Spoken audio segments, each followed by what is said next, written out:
Hi. Actually இந்த இடத்துல நான் வந்து நிற்கிறதுக்கே கொஞ்சம் பெருமையாக நினைக்கிறேன். ஏன்னா ஜீவா சார் எனக்கு ஒரு 5-6 வருஷமாக தெரியும். அவருக்கு ஒரு ரெண்டாவது ஒரு பிள்ளை மாதிரி தான் நான். காலிகேஷம் எடுக்கும்போதே அவர் நல்ல ஒரு பழக்கம். அவர் எனக்கு ரொம்ப பிடிக்கும். இந்த ப்ராஜெக்டுக்காக நிறைய சப்போர்ட்டும் பண்ணியிருக்கிறாரு. இந்த லாஸ்ட் நைட்டுங்கிறது வந்து எப்படி உருவாச்சுன்னா, ஆக்சுவலி ஒரு டீ கடையில் இருந்து நாங்கள் யோசித்த ஒரு ப்ராஜெக்ட் தான் இது. இந்த அளவுக்கு வருங்கிறது சத்தியமாக எங்களுக்கே தெரியாது. ஏன்னா ஸ்டார்ட் பண்ணும்போது ரொம்ப பேசிக்காக ஒரு சின்ன ஒரு படப்படப்பு எல்லாமே இருக்கும் மைண்டுக்குள்ளே. சரி ஓகே, எப்படி நான் முடிக்க போகிறோம் அந்த கவலை ரொம்ப கஷ்டமாக இருந்துச்சு. சரி ஸ்டார்ட் பண்ணி பார்ப்போம், அதுக்கப்புறம் நடக்குது பார்த்துக்கலாம் அப்படிங்கிற ஒரு மைண்டு தான். அதுக்கப்புறம் தான் நான் க்ரூவை சேர்த்தேன். என் ஸ்கூலில் படித்த ஒரு பையன் மூலமாக சஞ்சய்ங்கிற ஒரு பையனை எனக்கு ரொம்ப பழக்கமாச்சு. அவனும் நானும் ஒரு டிஸ்கஷனில் உட்காரும்போது தான் இந்த ஸ்கிரிப்டோட டெப்த் என்னங்கிறதே நாங்கள் புரிஞ்சுக்கிட்டோம். ஓகே, அந்த ஸ்கிரிப்டில் வந்து ரொம்ப ஆழமான ஒரு கண்டென்ட் இருக்குங்கிறத அதுக்கப்புறம் அவன் சொல்லி எனக்கு புரிய வந்துச்சு. அப்போ அதை ரைட் பண்ண எனக்கு ரொம்ப பிடிச்சிருந்துச்சு.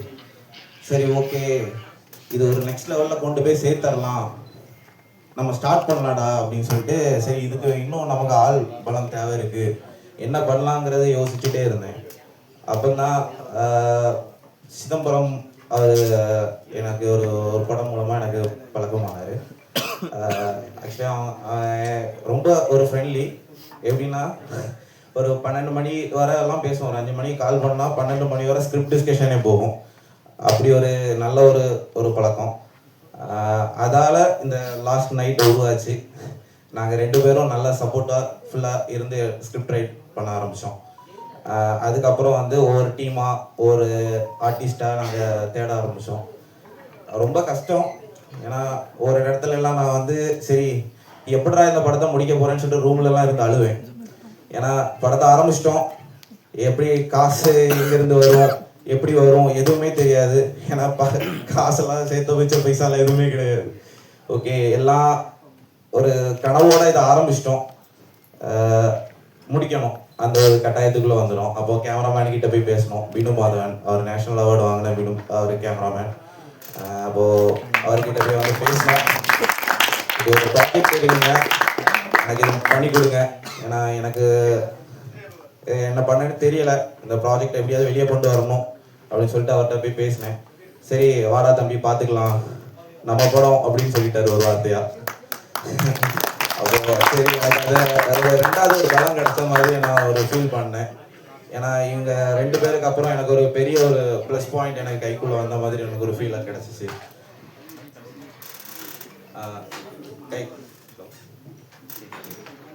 தேடுறதுக்கு ரொம்ப கஷ்டப்பட்டேன். எப்படின்னா ஒரு ஒரு கேரக்டரில் நம்ம எடுக்கும்போது அவங்களுக்கு எப்படி நம்ம ட்ரெயின் பண்ண போகிறோம். ஏன்னா எல்லாருமே நியூ ஃபேஸஸ் தான் நம்ம பண்ண போகிறோம். ஏன்னா ஆர்டிஸ்ட் பண்ணுற அளவுக்கு நம்மள்ட்ட பட்ஜெட்டும் இல்லை, என்னடா பண்ண போகிறோம் அப்படின்னு யோசிக்கும் போது சரி ஓகே நியூ ஃபேஸஸ் நம்ம எடுக்கலாம் அப்படிங்கிற ஒரு தைரியம் வந்துச்சு. அப்போது ஜானுங்கிற ஒருத்தவங்கள்ட்ட பேசினேன். அவங்க இதில் லீட் பண்ணியிருக்காங்க, என் கூட பேரா பண்ணியிருக்காங்க. அப்போது ஓகே நான் பண்ணித்தரேன், வந்து பண்ணித்தரேன் அப்படிங்கிற மாதிரி ஒரு சொன்னாங்க.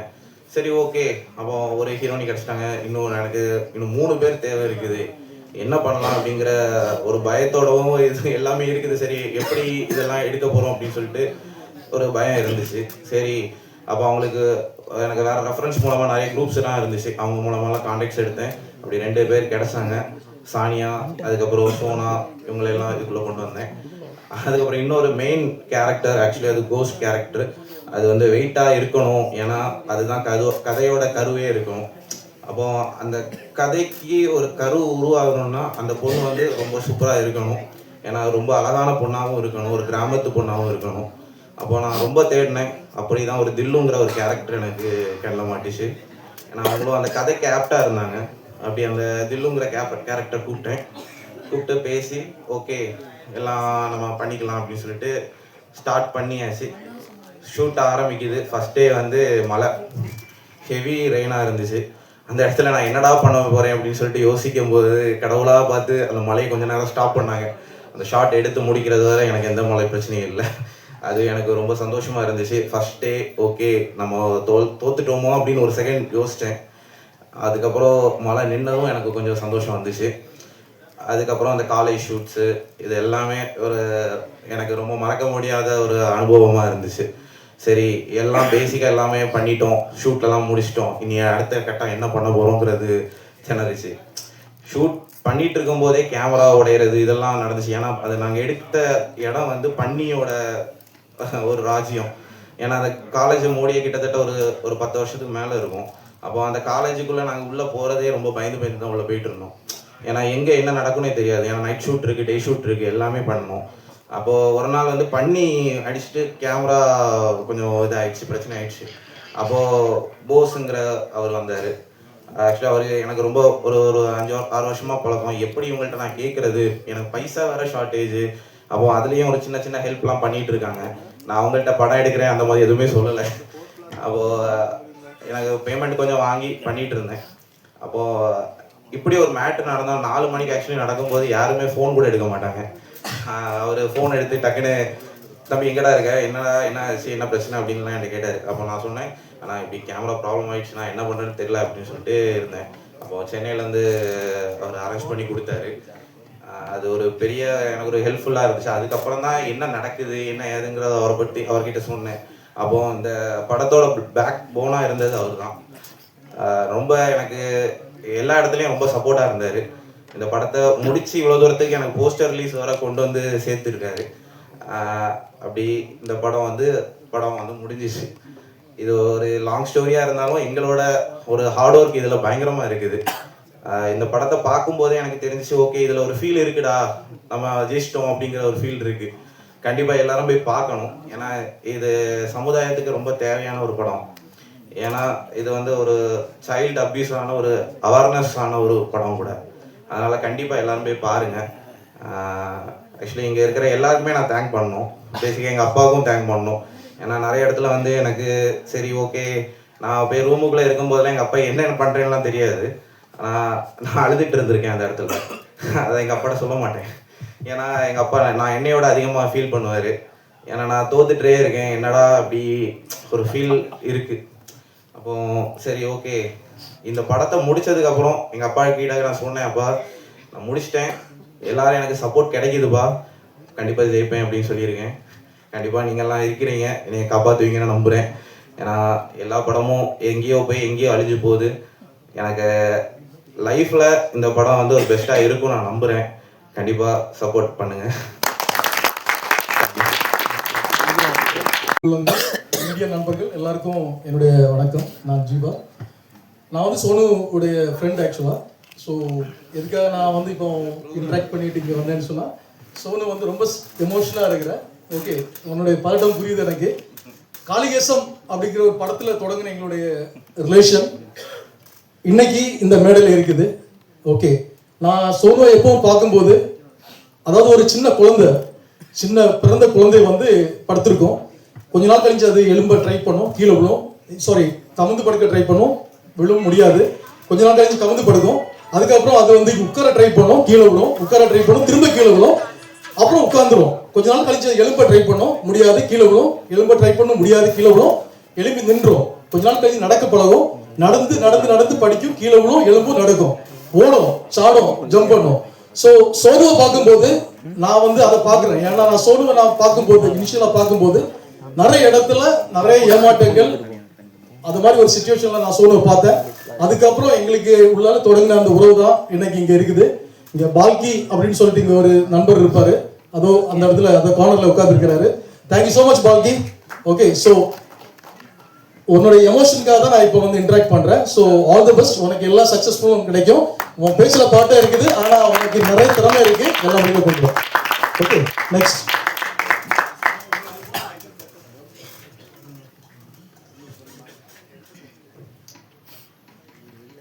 அடுத்ததாக Tamil Nadu small budget film association president Thiru RK Anbuselvan அவர்களை பேசுமாறு மேடை கலைக்கிறோம்.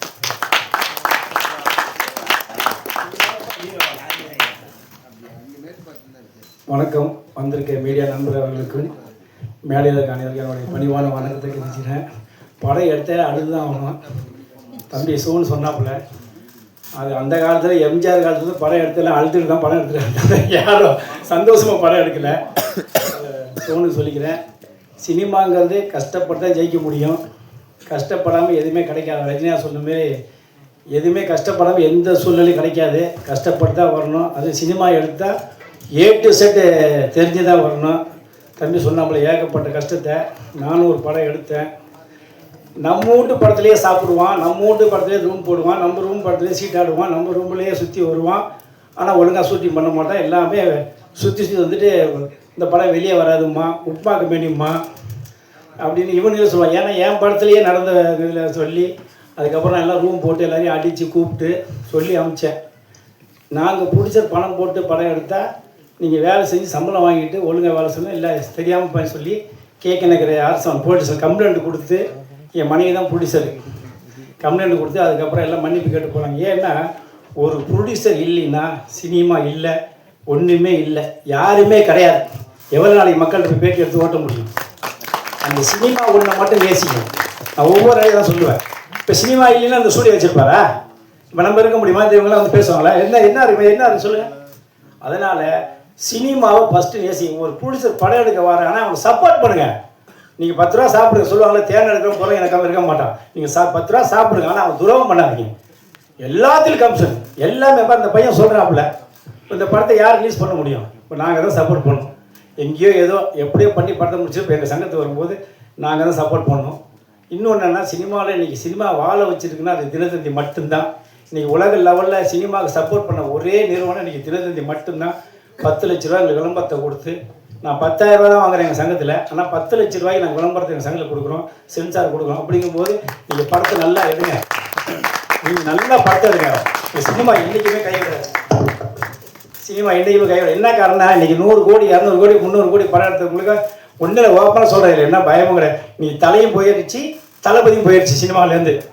நீ 2 வருஷத்துக்கு 1 வருஷம் தான் சினிமா கிடையாது. அப்போ நீங்கள் படத்தை நல்லா எடுங்க.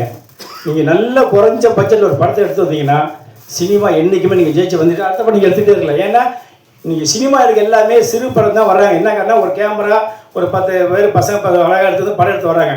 அந்த கண்டென்ட் நல்லபடியாக எடுத்திங்கன்னா மிகப்பெரிய வெற்றி அடையும். தயவு செய்து இனிமேல் இந்த ரஜினி, விஜய், அஜித், சூர்யா, சிம்பு, தனுசு, சிவகார்த்திகேயன், விஜய் சேது அப்படி நினச்சி யாரும் படம் பார்க்க போகாதீங்க. சிறு படத்தை காப்பாற்றுங்க. சிறு படம் தான் அதிகமாக. நீங்கள் வாரத்தில் நீங்கள் ஒரு 10 படம் ஆடியன்ஸ் நடக்குதுன்னா அது எங்களுடைய சங்க படமும் சின்ன சின்ன படம் தான் நடக்குது. வேறு எந்த பெரிய படம் நடக்கலை. தயவு செய்து சொல்கிறேன், சிறு படம் சப்போர்ட் பண்ணுங்கள். மீடியா உங்களுக்கு தான் நேராக சொல்கிறேன், இந்த கண்டென்ட்லாம் நல்லா போடுங்க. ஏன்னா எங்களோட படங்கள் அதிகமாக வரதான் மீடியா வளரும், சினிமா வளரும், நிறைய நடிகர்கள் வரும். ஏன்னா ஒரு 10 பேரை வச்சுட்டு எவ்வளோ நம்ம படம் போட்ட முடியும் சொல்லுங்கள்? ஒரு 10 பேர் இருந்தால் விவசாயம் ஒரு 10 பேர் இருந்தால் போதுமா? எல்லோரும் உழைக்கணும்ல. அது மாதிரி எல்லாருமே ஜெயிக்கணும்னா முன்ன நல்ல படத்தை எடுங்க. தயவு செய்து பெரிய படம் ஓட்டு பாரு. ஒன்று இந்த மங்காத்தான்னு ஒரு படம் 15 வருஷம் வச்சு ரிலீஸ் பண்ணாங்க. அது ஆர்டிஸ்ட் வேலையும் 300 கோடினாங்க. ஆனால் அதே சின்ன படம் ஓடலை. காரணம் இவங்க அந்த மாரி பண்ணிடுறாங்க, ஒரு மாயை உருவாக்கிடுறாங்க. பெரிய ஆர்டிஸ்ட் வேலை விட்டுருங்க. 2025 மிகப்பெரிய ஹிட் ஆனது சிறைன்னு ஒரு படம். 2026 தலைவர் தம்பி தலைமையிலன்னு ஒரு படம். அந்த படம் பாருங்கள். அதெல்லாம் அந்த ஆடியன்ஸ் ஏகப்பட்ட பேர் பார்க்க. அதனால் சினிமாவை எல்லாருமே பார்க்க வராங்க. நீங்கள் நல்ல படத்தை எடுத்தீங்கன்னா சினிமா உங்களை எல்லாம் மேலே கொண்டு போகணும்னு சொல்லி எந்த சூழ்நிலையும் எந்த பிரச்சனைனாலும் என்னோட சங்கத்தை அணுகுங்க. எல்லா சூழ்நிலையும் நான் சப்போர்ட் பண்ணி தரேன். நன்றி, வணக்கம். பொதுவாகவே என்னுடைய சினிமாவை பற்றி பேசுவேன், ப்ரொடியூசரை பற்றி பேசுவேன். ஏன்னா ப்ரொடியூசர் தான் மெயின். ஆனால் இந்த கூல் சீரியஸுக்கு வர வைக்கிறதுக்கு மெயின் காரணமே நான் தான். சொல்லலைன்ட்டாப்புல தயவு செய்து எல்லா ஃபங்க்ஷனும் கூப்பிடுங்க. ஒரே சொல்றாரு, சார் நான் எல்லாத்தையும் வரேன் சார், என்ன படத்தை யாருமே நடிக்க வைக்க மாட்டேங்க சார், அது ஒன்று தான் வருத்தமாக இருக்குனாரு. அதையும் இந்த மீடியா மூலியமாக கேட்டுக்கிறேன். எந்த சூழ்நிலையும் சிறுபடம் யார் படம் எடுத்தாலும் கூல் சீரியஸை யூஸ் பண்ணுங்க. கண்டிப்பாக சப்போர்ட் பண்ணாங்களே. நன்றி, வணக்கம். ஹாப்பியா சார்? ஹாப்பியா சார்? உங்களை தான் சந்தோஷமா இருக்கீங்களா? அடுத்ததாக ஆக்ஷன் அண்ட் ரியாக்ஷன் டிஸ்ட்ரிபியூட்டர் திரு ஜெனிஷ் அவர்களை பேசுமாறு மேடை கலைக்கிறோம். இந்த படத்தின் டிஓபி திரு பினு மாதவன் அவர்களை மேடை கலைக்கிறோம். Binu Madhavan national award stage ஒரு நேஷ்னல் அவார்டு வந்து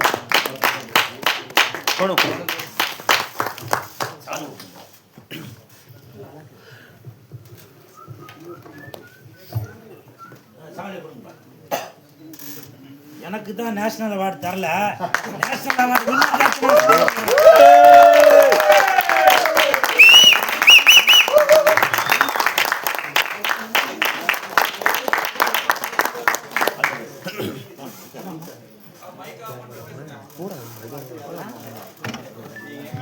மிஸ்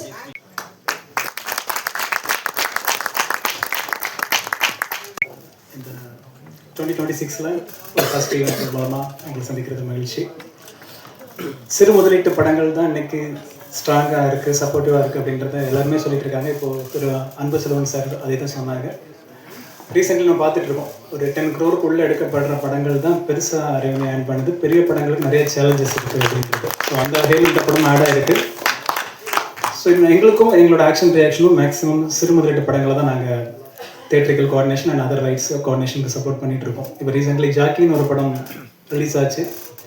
ஃபர்ஸ்ட் வீக்கில் அவங்களால குறிப்பிட்ட தியேட்டர்ஸை அட்டென்ட் பண்ண முடியல. எங்ககிட்ட சப்போர்ட் கேட்டு நாங்கள் சப்போர்ட் பண்ணி இப்போ தமிழ்நாடு முழுக்க செகண்ட் வீக்கில் நல்லபடியாக ரன் ஆகி தேர்ட் வீக்குக்கும் நாங்கள் எக்ஸ்டென்ஷன் பண்ணியிருக்கோம். ஸோ ஏன்னா தரமான கண்டென்ட் வந்து எப்போவுமே கேட்கக்கூடாது அப்படின்றதுல நம்ம ஒவ்வொருத்தருக்கும் சினிமாவில் இருக்கிற ஒவ்வொருத்தருக்கும் ரெஸ்பான்சிபிலிட்டி இருந்தால் மட்டும்தான் சினிமாவுக்கு ஹெல்த்தியாக இருக்கும் அப்படின்றத நான் நம்புகிறேன். இப்போ அந்த டேரக்டர் ஷேர் பண்ணாங்க, ஒவ்வொரு படத்துக்கும் ஒவ்வொரு ப்ராடக்ட்டுக்கும் ஒவ்வொரு ப்ராஜெக்ட்டுக்கும் ஒரு பெயின்ஃபுல் விஷயம் இருக்கும், ஜாய்ஃபுல்லாகவும் இருக்கும். இவங்க சொன்னாங்க நிறைய ஸ்ட்ரகிள்ஸ் ஃபேஸ் பண்ணி ஃபஸ்ட் டேயில் ஆரம்பித்து இன்னைக்கு வரைக்கும் வந்து சேர்ந்துருக்காங்க. ஆக்சுவலாக பிரதர் இதுவே ஒரு பெரிய வெற்றி தான். நீங்கள் இவ்வளோ பேர் முன்னாடி இந்த ஒரு மேடையே உங்களோட பெரிய வெற்றி. ரிலீஸ்க்கு பக்கத்தில் வந்துட்டீங்க. ஸோ ரிலீஸே இன்னைக்கு மிகப்பெரிய வெற்றி. அதுக்கப்புறம் தான் கமர்ஷியல் திங்ஸ் எல்லாமே. ஸோ இந்த படம் விரைவில் தேட்டருக்கு வரும்னு நம்புகிறேன்.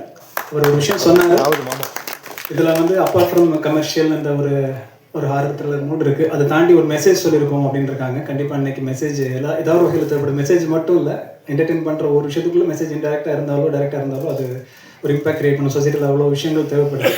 அதை நீங்கள் கொடுத்தது உங்களுக்கு வாழ்த்துக்கள். உங்களுக்கும் அந்த டீமில் உள்ள ஒவ்வொருத்தரும் நிறைய பேர் வந்திருக்காங்க. ஆல்மோஸ்ட் எல்லாருமே இதில் ப்ரெசென்ட் ஆயிருக்காங்க. எல்லாரோட முயற்சிக்கும் வாழ்த்துக்கள். நேஷனல் அவார்டு வின்னர் ஒருத்தங்க இந்த படத்தில் டிஓபி ஒர்க் பண்ணியிருக்காங்க, அது ஒரு ப்ரௌட் திங். ஃபைனலி இந்த ஒரு சிறு முதலீட்டு படம் அப்படின்றத தாண்டி இதுக்கு இன்னைக்கு இண்டஸ்ட்ரியில் ஆக்டிவாக இருக்கிறவங்க, ஒரு பிரபலமாக இருக்கிற முக்கியமானவங்க ஆளுமைகள் இந்த மேடையில் இருக்காங்க. Madhuvanti ma'am, Suresh sir, Suresh sir, எல்லாருமே நம்ம இண்டஸ்ட்ரியில் பல வருஷங்களாக பார்த்துட்டு இருக்கோம். பல ஆஸ்பெக்டில் அவங்க வந்து இது என்கரேஜ் பண்ணுறது ரொம்ப சந்தோஷம். சிறு முதலீட்டு தயாரிப்பாளர் சங்கம் வந்து எப்போவுமே பேரில் மட்டும் இல்லாமல் செயல்லையும் இருந்துகிட்டு இருக்குன்றது எல்லாருக்குமே தெரியும். எப்போவுமே சார் வந்து போல்டாக அதை சொல்லிட்டு இருக்காங்க. எல்லாருக்கும் நன்றி. இந்த படத்தோட இயக்குனர், தயாரிப்பாளர் மற்றும் ஆக்ட் பண்ணவங்க, டெக்னீஷியன்ஸ் எல்லாருக்கும் என்னோட மனமார்ந்த வாழ்த்துக்கள். விரைவில் திரையில் சந்திப்போம். தேங்க்யூ. அடுத்ததாக ஆக்டர் மிஸ்டர் சுரேஷ் அவர்களை பேசுமாறு மேடை கலைக்கிறோம். கூல் சுரேஷ் சார், உங்களை தான் வாங்க.